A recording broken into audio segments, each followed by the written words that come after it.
તો actual curve અને engineering curve આ બંને જે સ્ટ્રેસ સ્ટ્રેન છે તેના આધારે આપણો એકચ્યુઅલ કર્વ પણ છે અને એન્જિનિયરિંગ કર્વ પણ છે. આ બંને કર્વ્સ અલગ અલગ પડે છે, બરાબર. તો તે જોઈએ આપણે.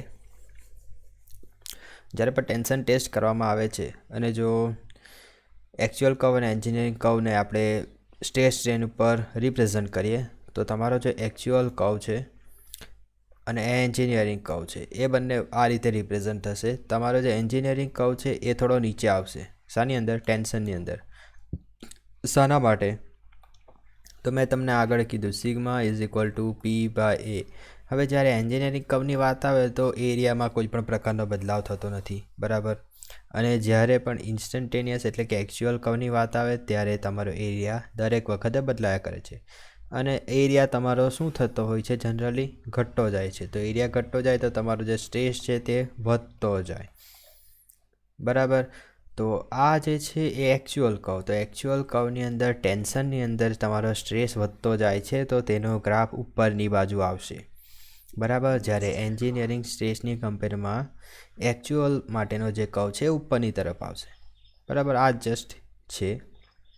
અહીં મેં આગળ તે તમને બતાવ્યું છે તે જ દર્શાવ્યું છે કે એરિયા ઇન્સ્ટન્ટેનિયસ લેવાનો જેથી સિગ્મા વધારે આવશે કોની કમ્પેરમાં? એન્જિનિયરિંગની કમ્પેરમાં, બરાબર. એરિયા કોન્સ્ટન્ટ જ હોય છે તો તેનો જે જનરલ ગ્રાફ છે તે જ આવશે. કોમ્પ્રેશન્સની અંદર તદ્દન ઉલટું થઈ જશે, કેમ કે કોમ્પ્રેશન્સની અંદર મેં તમને જણાવ્યું છે કે તમારો જે એરિયા છે એ વધતો જાય, બરાબર. શાની અંદર? ઇન્સ્ટન્ટેનિયસ અથવા એકચ્યુઅલ જે સ્ટ્રેસ આવશે તેમાં એરિયા વધતો જશે જેના કારણે એકચ્યુઅલ સ્ટ્રેસ તમારો ઘટશે, બરાબર. એકચ્યુઅલ સ્ટ્રેસ ઘટશે તો એકચ્યુઅલ કર્વ જે છે નીચેની તરફ આવશે. એન્જિનિયરિંગ કર્વ્સની કમ્પેરમાં એકચ્યુઅલ કર્વ જે છે નીચેની તરફ આવશે કેમ કે સ્ટ્રેસ તમારો ઓછો થાય છે, બરાબર. તો આ બંને ગ્રાફ વિશે કદાચ તમને એક્ઝામમાં પૂછી લે કે કયો કર્વ ઉપર આવે અને કયો કર્વ નીચે આવે. Fracture strain depends upon percentage carbon in steel. કેટલીક નોટ્સ જોઈ લે, ઇમ્પોર્ટન્ટ નોટ્સ, કે તમારી જે ફ્રેક્ચર સ્ટ્રેન જે છે, ફ્રેક્ચર સ્ટ્રેન કોને કહેવાય? ઓકે, આ પોઈન્ટ આગળ આપણે અહીં નીચે લઈ જઈએ એ પોઈન્ટને અને અહીં જે સ્ટ્રેન આવે આ જે છે એ સ્ટ્રેન છે, બરાબર. તો આ ફ્રેક્ચર પોઈન્ટ છે, બરાબર ને. ફ્રેક્ચર પોઈન્ટ આગળ જે સ્ટ્રેન આવે તેને કહેવાય ફ્રેક્ચર સ્ટ્રેન. હવે એ જે ફ્રેક્ચર સ્ટ્રેન છે, ફ્રેક્ચર સ્ટ્રેનનો મિનિંગ શું? કે તમારું મટીરિયલ જ્યારે તૂટશે ને તે ટાઈમે કેટલું ઇલેંગ્વેટ થયેલું હશે, બરાબર. તો એ જે ફ્રેક્ચર સ્ટ્રેન છે શાના પર ડિપેન્ડ કરે છે? તો પર્સન્ટેજ કાર્બન પર ડિપેન્ડ કરે છે. જો પર્સન્ટેજ કાર્બન વધારે તો તમારી ફ્રેક્ચર સ્ટ્રેન ઓછી, બરાબર. Increase in percentage carbon fracture strain reduces એટલે કે ઘટાડો થાય છે. પછી increase in percentage carbon steel has higher yield stress. તેનો જે યીલ્ડ સ્ટ્રેસ જે છે વધી જાય. યીલ્ડ સ્ટ્રેસ ક્યાં આવે? મેં તમને બતાવ્યું હતું. આ જે ફિગર આ રીતની હતી તેમાં આ અથવા અપર યીલ્ડ પોઈન્ટની જનરલી બહુ જરૂર પડતી નથી, પરંતુ આ જે લોઅર યીલ્ડ પોઈન્ટ છે તેની જરૂર પડે છે. આ માઇલ્ડ સ્ટીલનો કેસ છે. હવે બીજા મટીરિયલ્સ તમે જનરલી જોશો ને તો એ આ રીતના જ હોય છે. અહીં કંઈ અપર લોઅર યીલ્ડ પોઈન્ટ અલગ અલગ નથી હોતા, જનરલી સેમ જ હોય છે. તો જ્યાંથી યીલ્ડિંગ થવાનું ચાલુ થાય તેને કહેવાય યીલ્ડ પોઈન્ટ. અને એ જે પોઈન્ટ છે એ જો અલગ અલગ મટીરિયલ્સમાં પર્સન્ટેજ કાર્બન તમે જેમ જેમ વધારતા જાઓ, સ્ટીલની અંદર પર્સન્ટેજ કાર્બન જેમ જેમ વધારતા જાઓ તેમ તેમ તમારો યીલ્ડ સ્ટ્રેસ જે છે વધી જાય. મીન્સ કે માઇલ્ડ સ્ટીલમાં આ છે સિગ્મા 1, પરંતુ જો તમે પર્સન્ટેજ કાર્બન વધારી દીધો તો તેની ફ્રેક્ચર સ્ટ્રેન ઘટી જશે. મીન્સ કે અહીં બ્રેક થઈ જશે પોઈન્ટ અને તમારો યીલ્ડ સ્ટ્રેસ જે છે સિગ્મા વાય એ વધી જશે, બરાબર. અને હાયર અલ્ટિમેટ સ્ટ્રેસ એટલે જે મેક્સિમમ સ્ટ્રેસ પણ હશે તે પણ હાઈ થઈ જશે. Mild steel has a young modulus E. Okay, mild steel માટે યંગ મોડ્યુલસ Eની વેલ્યુ કેટલી હોય છે? તો 2.1 × 10⁵ Nm². અને એ જે છે એ કોમ્પ્રેશન અને ટેન્શનની અંદર સેમ જ હોય છે. ઓકે, તો આના રિલેટેડ ક્વેશ્ચન પૂછાય છે કે કોઈ મટીરિયલ્સ માટે ઈની વેલ્યુ કમ્પ્રેશનમાં આપી દીધી હોય, બરાબર. ધારો કે ઉપર આપી છે એ લઈ લઈએ 10.1 × 10⁵ Nm², અને તમે કીધી હોય કે ઈની વેલ્યુ ટેન્શનમાં જણાવો, તો બંને વેલ્યુ સેમ જ હોય છે, બરાબર. ઈની વેલ્યુ જે છે એ કોમ્પ્રેશન અથવા ટેન્શન પર ડિપેન્ડ કરતી નથી. ઈની જે વેલ્યુ હોય છે ફક્ત મટીરિયલ્સ પર જ ડિપેન્ડ કરે છે. તો આના રિલેટેડ જનરલી ક્વેશ્ચન્સ પૂછી લેતા હોય છે ઘણીવાર. બેઝિક ક્વેશ્ચન્સ છે પરંતુ તમે ગૂંચવાઈ જાઓ. હવે relation between engineering and actual stress. હવે આપણે જે આ બંને સ્ટ્રેસ અલગ અલગ જોયા, એન્જિનિયરિંગ અને એકચ્યુઅલ, તો તેના વચ્ચે રિલેશન પણ ડેવલપ કરવામાં આવ્યું છે, બરાબર. એકચ્યુઅલ સ્ટ્રેસ એટલે ટ્રુ સ્ટ્રેસ, ગૂંચવાતા નહીં. આ એકચ્યુઅલ અને ટ્રુ સ્ટ્રેસ સેમ જ છે. એન્જિનિયરિંગ અને નોમિનલ આ બંને સેમ જ છે. એન્જિનિયરિંગ અને નોમિનલ, એકચ્યુઅલ અને ટ્રુ એ બંને સેમ જ છે. તો ટ્રુ ઓર એકચ્યુઅલ સ્ટ્રેસ જોઈએ, તો એ જે ટ્રુ ઓર એકચ્યુઅલ સ્ટ્રેસ અને સ્ટ્રેન વચ્ચેનો રિલેશન છે, બરાબર. રિલેશન બિટવીન સ્ટ્રેસ અને સ્ટ્રેઇન વચ્ચેનો લખી દેવા દો. Relation between engineering nominal actual true stress અને સ્ટ્રેન વચ્ચેનો રિલેશન છે, બરાબર. તો જોઈ લઈએ આપણે. સ્ટ્રેનની વાત કરીએ તો true strain is equal to ln 1 + એપ્સાઇલા. આ જે એપ્સાઇલા છે એન્જિનિયરિંગ સ્ટ્રેન છે, આ એન્જિનિયરિંગ સ્ટ્રેન છે, અને આ ટ્રુ સ્ટ્રેન છે. આ ટ્રુ સ્ટ્રેસ છે, આ એન્જિનિયરિંગ સ્ટ્રેસ છે, અને એન્જિનિયરિંગ સ્ટ્રેન છે. તો આ સૂત્ર જનરલી યાદ જ રાખી લેવાનું હોય. એપ્સાઇલા ટી એટલે કે true stress is equal to ln 1 + epsilon. True સ્ટ્રેસની વાત કરીએ, જો આપણે જનરલી જે કોઈ પણ સ્ટ્રેન અથવા સ્ટ્રેસ શોધીએ તે બધા એન્જિનિયરિંગ જ હોય છે, બરાબર. અને એન્જિનિયરિંગમાં જે કોઈ પણ સ્ટ્રેન શોધીએ તેના પરથી આપણે ટ્રુ સ્ટ્રેસ અથવા એકચ્યુઅલ સ્ટ્રેસ આ રિલેશનની મદદથી શોધી લેતા હોય છે, બરાબર. તો sigma T is equal to sigma 1 + એપ્સાઇલા. તો એપ્સાઇલા જે શોધીએ મીન્સ કે ટ્રુ સ્ટ્રેન શોધીએ તેમાં ln વાળું સૂત્ર લગાડી દેવાનું, અને ટ્રુ સ્ટ્રેસ શોધવું હોય તો ln કાઢી નાખવાનું અને તેની જગ્યાએ સિગ્મા મૂકી દેવાનું, બરાબર. આટલો ફરક છે. થોડું જોઈ લેજો આ બે સૂત્ર, કેમ કે ડાયરેક્ટ જ ક્વેશ્ચન પૂછાય છે આનાથી. નોટ એટલે ઇમ્પોર્ટન્ટ નોટ જોઈએ તો all grade steel has E is equal to same, બરાબર. કાર્બન પર્સન્ટેજમાં ચેન્જ થાય તો તેના આધારે E એટલે કે યંગ મોડ્યુલસમાં કોઈ પણ પ્રકારનો ચેન્જ થતો નથી, આ કોન્સ્ટન્ટ જ રહે છે. અમંગ ઓલ સ્ટીલ ગ્રેડ, બધા પ્રકારનો ગ્રેડવાળું જે સ્ટીલ હોય છે તેમાં હાઈ ટેન્સાઇલ સ્ટ્રેન્થ જે હોય છે અથવા હાઈ ટેન્શન સ્ટીલ જે હોય છે તે મોર બ્રિટલ હોય છે, જ્યારે માઇલ્ડ સ્ટીલ જે હોય છે મોર ડક્ટાઇલ હોય છે. High tension steel has a high ultimate strength, means કે ઘણી વધારે સ્ટ્રેસ સહન કરી શકે છે than other grade of steel. ડક્ટિલિટીની વાત કરીએ તો post elastic strain greater than 5% હોય તો જે મટીરિયલ્સ છે એ ડક્ટાઇલ કહેવાય. પોસ્ટ ઇલાસ્ટિક સ્ટ્રેન, તો તેના માટે ગ્રાફમાં હું તમને બતાવી દઉં. ગ્રાફની અંદર તમે જો તો મેં તમને આગળ જણાવ્યું હતું કે આ જે સ્ટ્રેન છે ઇલાસ્ટિક સ્ટ્રેન છે, આ જે સ્ટ્રેન ઇલાસ્ટિક સ્ટ્રેન, એના પછીની જે સ્ટ્રેન છે એ ગ્રેટર ધેન 5% હોય, greater than 5% of total strain, તો એ મટીરિયલ્સ જે બનશે તે ડક્ટાઇલ મટીરિયલ્સ બનશે, બરાબર. પોસ્ટ ઇલાસ્ટિક સ્ટ્રેન એ ગ્રેટર ધેન 5% ટોટલ સ્ટ્રેન, તો એ જે મટીરિયલ્સ છે ડક્ટાઇલ કહેવાશે.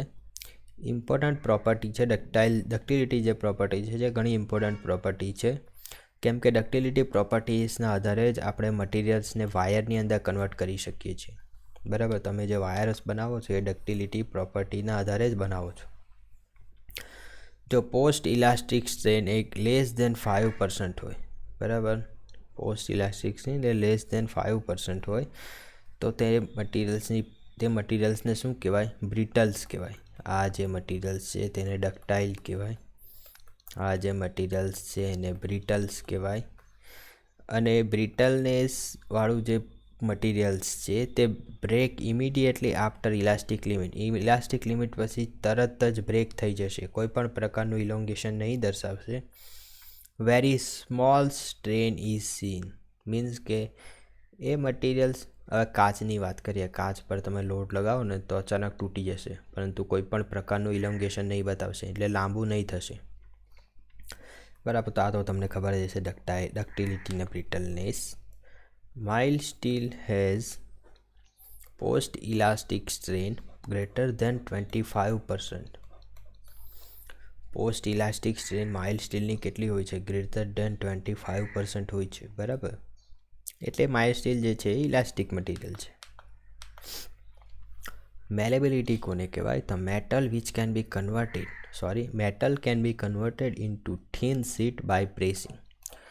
કોમ્પ્રેસિવ સ્ટ્રેસ તમે મેટલ્સની અંદર લગાવો અને એ જો થિન શીટ એટલે કે પતરામાં કન્વર્ટ થઈ શકતું હોય તો તેને કહેવાય મેલેબિલિટી. મીન્સ કે તે પ્રોપર્ટીને શું કહેવાય? મેલેબિલિટી. એટલે તે મટીરિયલ્સ મેલેબલ છે એમ કહેવાય.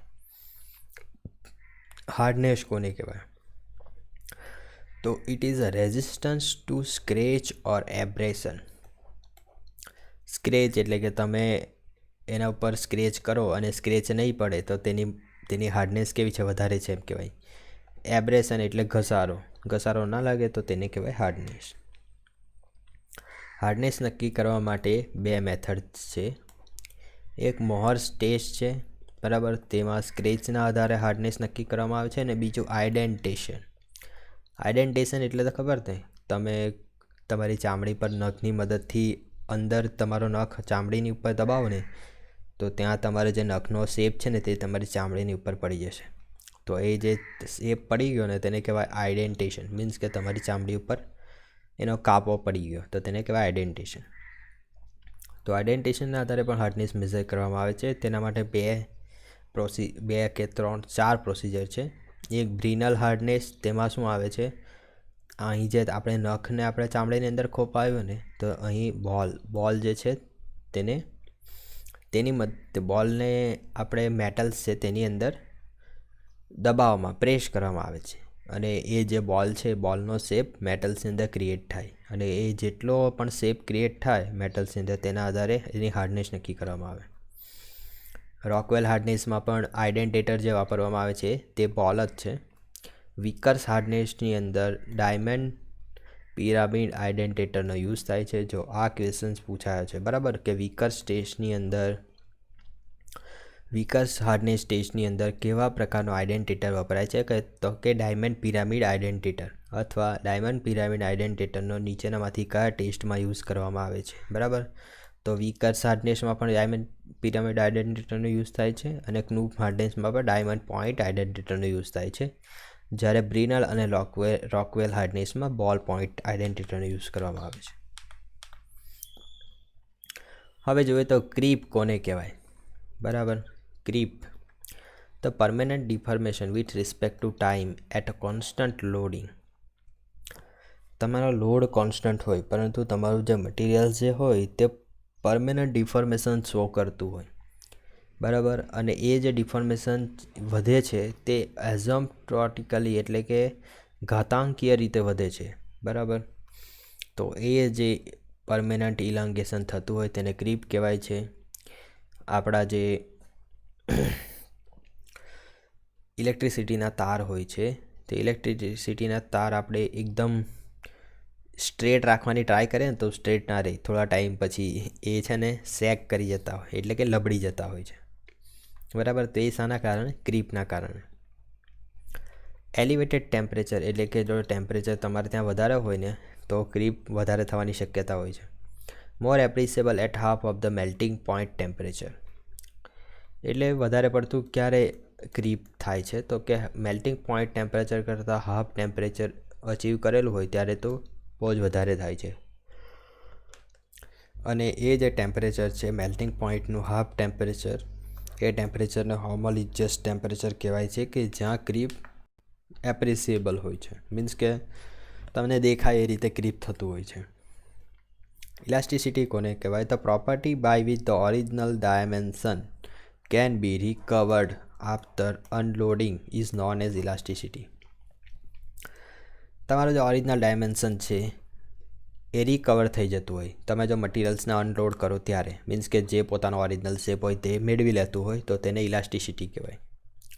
બરાબર. આગળ આપણે જોયું ડક્ટિલિટી. ડક્ટિલિટી અને ઇલાસ્ટિસિટીમાં ફરક શું છે તે જોઈ લઈએ. બરાબર. ડક્ટિલિટી કોને કહેવાય? તો કે ડક્ટિલિટી એટલે એવી પ્રોપર્ટી કે જેના આધારે મટીરિયલ્સને આપણે વાયરની અંદર ડ્રો કરી શકીએ. મીન્સ કે ડક્ટિલિટી એટલે કે પ્લાસ્ટિક ડિફોર્મેશન. ડક્ટિલિટી શાના આધારે છે? કે પ્લાસ્ટિક ડિફોર્મેશનના આધારે. મટીરિયલ્સને તમે ખેંચ્યા જ કરો અને પરમેનન્ટ ડિફોર્મેશન, પ્લાસ્ટિક ડિફોર્મેશન આવી જાય અને બહુ જ મોટું પ્લાસ્ટિક ડિફોર્મેશન આવે તો તેને કહેવાય ductility. Means greater than 25% plastic deformation આવે તો તેને કહેવાય ડક્ટિલિટી. ડક્ટિલિટી અને ઇલાસ્ટિસિટીમાં ફેર શું છે તે હું તમને ગ્રાફ પરથી જણાવું. બરાબર. આ ગ્રાફ છે તો તમારી ડક્ટિલિટી જે છે ને તે આ રિજનમાં આવે. બરાબર. ડક્ટિલિટી આ રિજનમાં આવે, મીન્સ કે પ્લાસ્ટિક રિજનમાં આવે. જ્યારે ઇલાસ્ટિસિટી જે છે ને તે આ રિજનમાં આવે. આ જે રિજન છે ને તે રિજનની અંદર ઇલાસ્ટિસિટી આવે. બરાબર. તો પ્રોપર્ટી મીન્સ કે અહીં સુધી તમે મટીરિયલ્સને લોડ કરશો અને અનલોડ કરી દીધું તો ફરીથી પોતે જે પોઈન્ટ પર હતું ઓરિજિનલ પોઈન્ટ પર ઓરિજિનલ એરિયા અને ઓરિજિનલ ડાયમેન્શન એ રિકવર કરી લે તો તેને ઇલાસ્ટિસિટી કહેવાય. તો આ બે વસ્તુ ધ્યાનમાં રાખજો, કેમ કન્ફ્યુઝ થઈ જવાય ડક્ટિલિટી ક્યાં આવે ને ઇલાસ્ટિસિટી ક્યાં આવે. સ્ટ્રેન એનર્જી કોને કહેવાય? The during loading of the material stored energy cold strain energy. તમે મટીરિયલ્સને અહીં સુધી લોડ કર્યું. બરાબર. અને જેટલી પણ એનર્જી સ્ટોર કરી એણે, હવે કોઈ પણ મટીરિયલ્સને તમારે ખેંચવું હોય, લાંબુ કરવું હોય, સ્ટ્રેન કરવું હોય તો તમારે એને એનર્જી તો આપવી જ પડશે. કોઈ પણ રીતે પોતાના હાથથી એનર્જી આપો અથવા મશીનથી એનર્જી આપો. હવે એ જે એનર્જી તમે એને આપશો તે એનર્જી એની અંદર સ્ટોર તો થવાની જ છે. બરાબર. તો તે જે એનર્જી સ્ટોર કરે તેને કહેવાય સ્ટ્રેન એનર્જી. કેમ કે આપણને ખબર છે કે energy neither be created nor be destroyed. બરાબર ને? First law of thermodynamics. તો તેના આધારે જે એનર્જી તમે મટીરિયલ્સને આપશો તે સ્ટોર થશે. Total strain energy which can B stored in given volume of material and can be released after unloading called a resilience. resilience કોને કહેવાય? તો તે આ ડેફિનેશનમાં તમે જોઈ શકો છો કે maximum amount of strain energy જે આપણે મટીરિયલ્સની અંદર સ્ટોર કરી શકીએ તો ખરા, પરંતુ જ્યારે મટીરિયલ્સને અનલોડ કરો ને ત્યારે એ પાછી રિકવર પણ થઈ જવી જોઈએ. બરાબર. તો એ જે ફિનોમિના છે તેને કહેવાય રેઝિલિયન્સ. બરાબર. રેઝિલિયન્સ ઇક્વલ ટુ શું થાય? તો area under load deflection curve. આ ધ્યાન રાખજો. સ્ટ્રેસ સ્ટ્રેન કર્વ નહીં, પરંતુ લોડ ડિફ્લેક્શન કર્વ જે છે તેનો એરિયા વિધિન ઇલાસ્ટિક લિમિટ. હવે જો બે ક્વેશ્ચન જનરલી આવે છે. બરાબર. Area under stress strain curve અને area under load deflection curve. Load deflection કર્વની અંદરનો જે એરિયા છે ને તે તમને રેઝિલિયન્સ આપશે, એટલે કે સ્ટ્રેન એનર્જી આપશે. બરાબર. જ્યારે સિગ્મા એપ્સાઇલા વાળો જે કર્વ છે તેની અંદરનો એરિયા તમને ટફનેસ આપશે. બરાબર. આ બેની અંદર પણ આપણે કન્ફ્યુઝ થતા હોય છે ઘણીવાર. બરાબર. તો રેઝિલિયન્સ કોને કહેવાય તે આપણે જોઈ લીધું, પરંતુ રેઝિલિયન્સ બરાબર તે area under within elastic limit જ હોવું જોઈએ. બરાબર. ઇલાસ્ટિક લિમિટની બહાર નહીં હોય resilience. When elastic limit coincide with yield stress. હવે જો તમે યીલ્ડ સ્ટ્રેસ સુધી આપણે પહોંચી ગયા. બરાબર. તો એ સમયે જે મેક્સિમમ સ્ટોર એનર્જી હશે, મેક્સિમમ ઇલાસ્ટિક એનર્જી પર યુનિટ વોલ્યુમ જે હોય તેને કહેવાય મોડ્યુલસ ઓફ રેઝિલિયન્સ. બરાબર. રેઝિલિયન્સ કોને કહેવાય, મોડ્યુલસ ઓફ રેઝિલિયન્સ કોને કહેવાય તે જોઈ શકો છો તમે. મોડ્યુલસ ઓફ રેઝિલિયન્સને આપણે મેથેમેટિકલી કરીએ તો એરિયા અંદર stress strain curve within elastic limit. બરાબર. સ્ટ્રેસ સ્ટ્રેન કર્વની અંદરનો એરિયા વિધિન ઇલાસ્ટિક લિમિટ તો 1/2 into sigma Y into epsilon Y. બરાબર. તો 1/2 sigma Y square divided by E. Okay, અહીં જે છે એપ્સાઇલાને આપણે સિગ્મા વાય ઓપન ઈ લખી શકીએ. કેવી રીતના? તો sigma is equal to E epsilon, તો epsilon Y is equal to sigma Y open E. તો modulus of resilience sigma Y square open 2e આવશે. બરાબર. ફાઇનલ મોડ્યુલસ ઓફ રેઝિલિયન્સ શાના પર ડિપેન્ડ કરે છે? બરાબર, આ પણ ક્વેશ્ચન્સ પૂછાયો છે. મોડ્યુલસ ઓફ રેઝિલિયન્સ શાના પર ડિપેન્ડ કરે છે? તો અહીં તમે જોઈ શકો છો, એક તો યીલ્ડ સ્ટ્રેન્થ અને બીજું ઇલાસ્ટિક મોડ્યુલસ. બરાબર. જેમ જેમ યીલ્ડ સ્ટ્રેન્થ તમારી હાઈ હશે તેમ તેમ તમારો મોડ્યુલસ ઓફ રેઝિલિયન્સ પણ હાઈ હશે. હાઈ રેઝિલિયન્સવાળું જે મટીરિયલ્સ હોય છે તે સસ્પેન્શનમાં વપરાય છે, એટલે કે સ્પ્રિંગમાં વપરાય છે. કેમ કે સ્પ્રિંગ એ બહુ બધી એનર્જી સ્ટોર કરવાની હોય. બરાબર ને? કોઈ પણ વખત અચાનક ખાડામાં ગાડી આવી જાય અને એ જે ખાડામાં ગાડી પડી ત્યારે જે પણ એનર્જી તમારી સસ્પેન્શનમાં આવશે તે સસ્પેન્શન એ બધી એનર્જી સ્ટોર કરવાની હોય છે. બરાબર. અને એ પાછું રિલીઝ પણ કરી દે છે. એ રિલીઝ કરશે ત્યારે એ રિલીઝ જે પણ એનર્જી કરશે તે એનર્જી ફરી હામાં કન્વર્ટ થશે? ડેમ્પિંગમાં. બરાબર. એ જે ડેમ્પર તમારું લગાવેલું હશે તે ડેમ્પર એ બધી એનર્જી સ્ટોર કરશે ફરી પાછી, અને ડેમ્પર એ બધી એનર્જીને સામાં હીટ એનર્જીમાં કન્વર્ટ કરી દેશે. બરાબર. તો આ રીતે જે ખાડામાં ગાડી પડી ત્યારે જે એનર્જી એબ્સોર્બ થઈ તો એનર્જીને કેવી રીતના ડેસિપેટ કરવાનું? તો એ સસ્પેન્શન અને શોક એબ્સોર્બર દ્વારા આખી જે ઘટના છે એ ઘટના ક્રિએટ થાય છે. હવે પ્રૂફ સ્ટ્રેસ કોને કહેવાય?